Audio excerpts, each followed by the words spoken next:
Сәлеметсіздер ме қымбатты достар, сіздермен бірге бірыңғай жинақтаушы зейнетақы қоры. Бүгін біз сізге болашақ зейнетақыны онлайн калькуляторда қалай есептеу керектігін көрсетеміз. Алдымен бірыңғай жинақтаушы зейнетақы қорының npf.kz сайтына кіріп, электронды қызмет көрсету бөліміндегі мәзірден зейнетақы калькуляторын табамыз. Сайтта зейнетақы калькуляторы 3 түрде берілген.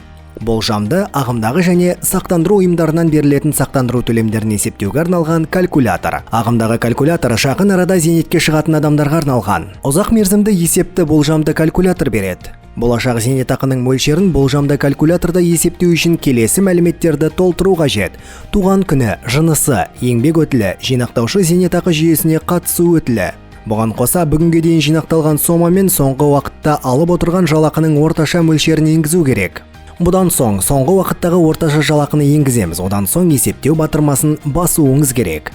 Есептеу зейнетақының барлық құрамдауыштары бойынша жүргізіледі, яғни бұл мемлекеттік бюджет қаражаты, жұмыскер табысының 10%-ын құрайтын міндетті зейнетақы жарнасы, еңбек жағдайы зиянды жұмыстағы қызметкерлердің пайдасына айлық табысының 5% көлемінде жұмыс берушінің есебінен аударылатын міндетті кәсіптік зейнетақы жарнасы, ерікті зейнетақы жарналары. Болжамды калькулятор болашақ зейнетақыны 3 сценарий бойынша есептейді. Пессимистік, шынайы және оптимистік. Бұл салымшыға инфляцияның болжамды деңгейін және кірістілікті ескеретін түрлі нұсқаларды көрсету үшін жасалған.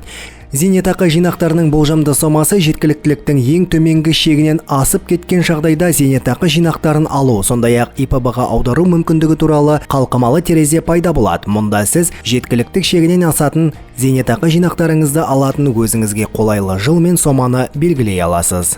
Бұдан басқа, болжамды жинақтар жеткілікті жағдайда пайдаланушыға болашақта өмір бойғы зейнетақы төлемдерін алуға мүмкіндік беретін сақтандыру ұйымымен зейнетақы аннуитеті шартын жасасу мүмкіндігі туралы хабарлама шығады. Егер пайдаланушы бұл опцияны таңдаса, онда сіздің зейнетақыңыздың болжамы блогында бірыңғай жинақтаушы зейнетақы қорынан кесте бойынша төлемнің болжамды мөлшерінің орнына сақтандыру ұйымынан аннуитеттік төлемнің болжамды шамасы көрсетіледі. Барлық болжамды нәтижелер нақты құндық мәнде, яғни ағымдағы жылғы бағалармен ұсынылатынын атап өткен маңызды. Ең бастысы, қордағы ақша сізге болашақта қызмет жасау үшін жарнаны тұрақты түрде аударып отыру керек. Назар қойып тыңдағандарыңызға рахмет. Келесіде кездескенше, біздің арнаға жазылуды ұмытпаңыз.